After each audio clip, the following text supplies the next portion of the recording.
Hello student, I am your GK teacher Anjali ma'am and this is your GK book of class 4th. Now let us be study your first chapter. Okay.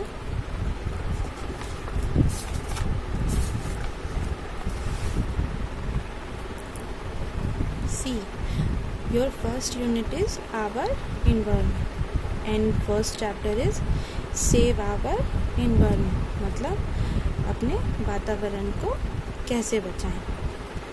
Our environment means the surrounding in which we live. मतलब आपके आसपास की जो चीज़ें हैं या आपके आसपास का जो वातावरण हम उसमें रहते हैं. Living things in the environment are dependent on each other. Living things जो होती हैं वो आपस में एक दूसरे के ऊपर डिपेंडेंट होते हैं. Ecologically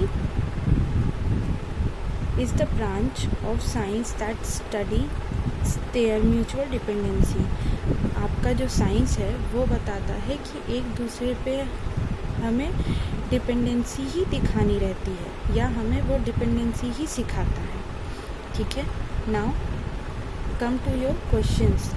In this said, choose the correct option in each of the following. इसमें आपको correct जो है वो choose करना है.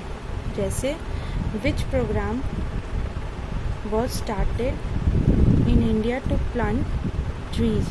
मतलब कौन सा प्रोग्राम है जिसके स्टार्ट होने पे हम या जिस दिन जो है हम प्लांट्स लगाते हैं वो है वन महोत्सव.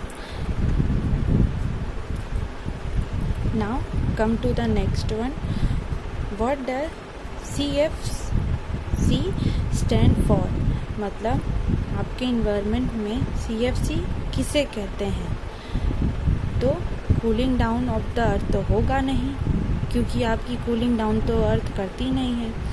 तो ये आपका क्या हो जाएगा, क्लोरोफ्लोरोकार्बन्स. ठीक है. Which one of the following is non-biodegradable? मतलब आपका इसमें कौन सी चीज़ है ऑप्शन में जो हम रिसाइकिल नहीं कर सकते या उसे हम ख़त्म नहीं कर सकते. प्लास्टिक बैग जो हमेशा गंदगी या फिर उसे जलाने से गंदी हवा या पानी में डालने से पानी गंदा हो जाता है या गाय खा लेती है, तो हर तरीके से आपकी गंदगी ही पैदा करता है. इसीलिए कहा जाता है कि प्लास्टिक बैग्स कभी यूज़ करने नहीं चाहिए. Now come to the next one. What cause harmful effects on the environment. आपके ऑप्शंस में से कौन सा ऐसा चीज़ है जो आपके एनवायरनमेंट में हार्मफुल इफेक्ट देता है. पॉल्यूशन या रेन. बारिश तो देगी नहीं तो क्या हो जाएगा, pollution. What is the process of planting trees called.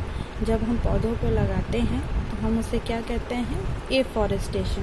क्योंकि डिफॉरेस्टेशन मतलब पौधे काटना होता है. What is the global warming. हम ग्लोबल वार्मिंग किसे कहते हैं.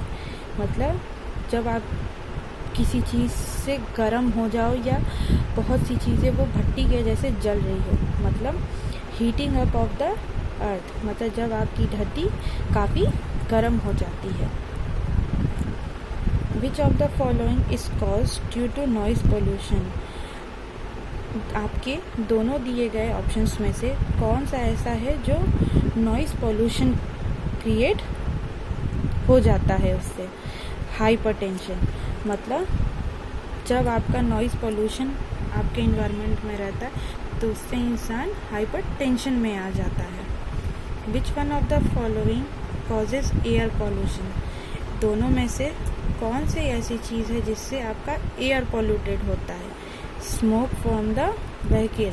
मतलब आपने रेड लाइट पे भी गाड़ी ऑफ नहीं की है और गाड़ी में से क्या कहते हैं बहुत सी क्या कहते हैं गंदी ऑयल से वो धुआं निकलता रहता है, तो वो आपका एयर पॉल्यूशन होता है उससे. Now come to the next. Which of the following disease is cause due to air pollution. आपकी एयर पॉल्यूशन से कौन सी डिजीज़ होती है. That's tuberculosis. क्योंकि किसी ना किसी पॉल्यूशन से हमें कोई ना कोई बीमारी या इफ़ेक्ट आपकी बॉडी में ज़रूर होता है, ठीक है। Now come to the next one, which of the following is a greenhouse gas. इसमें से आपके दोनों दिए गए ऑप्शन में से कौन सी जो है ग्रीन हाउस गैस होती है? Carbon dioxide. Okay student, now come to your true false statement. First, the Chipko movement was started in Japan to save trees. False. अभी आपने ऊपर पढ़ा कि चिपको मूवमेंट जो है वो आपके ऑप्शंस में नहीं है, बल्कि वन महोत्सव जो है इंडिया में शुरू किया गया था प्लांटिंग ट्रीज के लिए। Now come to the next one, ecologist studies only about the survival of plants on the earth. क्या आपके इकोलॉजिस्ट जो होते हैं वो पढ़ाई करते हैं या पढ़ते हैं सिर्फ प्लांट्स के बारे में जो धरती पे होते हैं? ऐसा बिल्कुल नहीं है।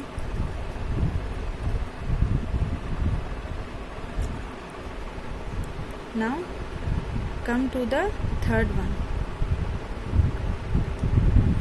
The Jomon cedar tree in the Japan is nearly 7200 years old. Yes, आपका जो जोमोन कैडर ट्री जापान में होता है वो बहुत पुराना होता है, तो ये आपका हो जाएगा true. Now fourth one, in the ancient times caters asked people not to cut trees.